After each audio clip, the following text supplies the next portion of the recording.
Okay, so let's take a look at our so-called first point on the unit circle. Before we talked about the fact that the unit circle is nothing more than a circle drawn on top of the Cartesian plane. Now, why do we do that?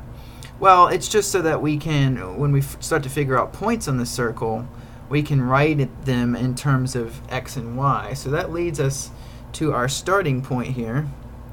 Now, if you watched the last lesson, we talked about, I'll even bring that up, we talked about the fact that the unit circle has a radius of r.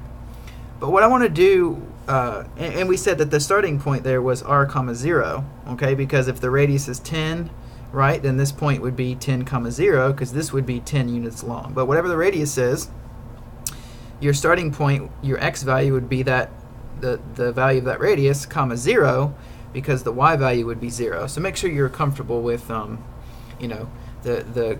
coordinate plane and points, x and y values. But leading us back here, what I want to just start out with is to show you that a lot of times people, math teachers and textbooks and stuff have resorted to making the radius equal to 1 just for simplification. Now, I understand why, because it makes it easier to understand, but at the end of the day you have to realize that for the unit circle to work, okay, ultimately it has to be, the radius has to be anything, okay?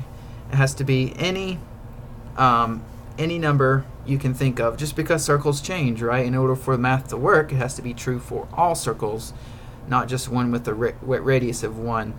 So we're going to bounce back and forth between making the radius 1 and making it just r, so that you can kind of see how each works. So to start out, for the first point, assuming that the radius is 1, as some people do, that would easily make the first point on our unit circle 1 comma 0. Okay, and again, that would be at 0 degrees. Okay, in other words, you haven't moved anywhere. That's your starting point. All right, and then of course the degrees are going to increase as you move counterclockwise, and we'll talk about that with the next point. But for now, 0 degrees is this point right here on the unit circle.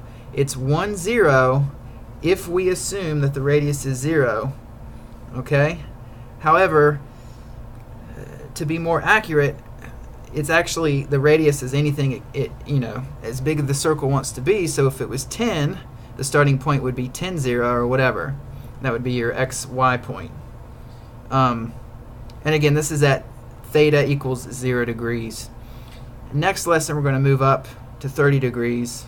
It's going to take a bit more to talk about what that point on the unit circle is. But remember, we're going to fill out this whole circle figuring out what these points are in relation to the radius.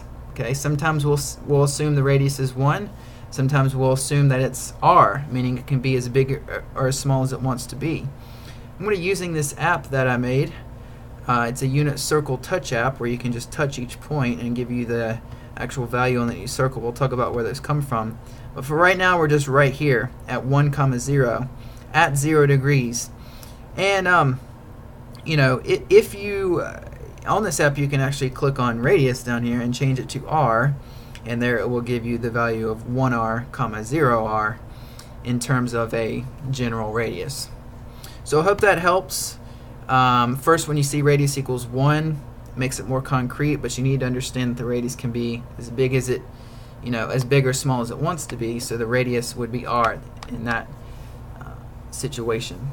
If you have any other questions about the first point on the unit circle at 0 degrees being 1 comma 0 or r comma 0, let me know.